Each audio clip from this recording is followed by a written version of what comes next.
حضرت ابو ہریرہ رضی اللہ تعالیٰ سے روایت ہے کہ رسول اللہ صلی اللہ علیہ وسلم نے فرمایا کسی مسلمان بندی اور بندہ پر احد پہاڑ جیسے گناہ ہو، احد پہاڑ جیسے گناہ کسی کے اوپر ہو اور پھر کیا ہو جائے، فرمایا کہ اس کو بخار لگ گیا،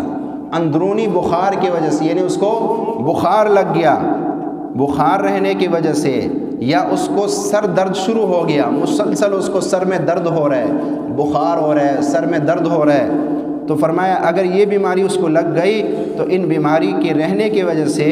ان کے گناہوں میں سے کوئی گناہ رائی کے دانے کے برابر بھی نہیں چھوڑتا۔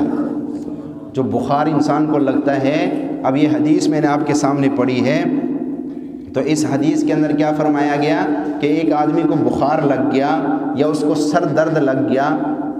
تو اس کی وجہ سے پہلے اس کے گناہ کتنے تھے؟ احد پہاڑ جتنے، اب رائی دانے کے برابر بھی اس کا کوئی گناہ نہیں رہتا، وہ سب کے سب معاف ہو جاتے ہیں،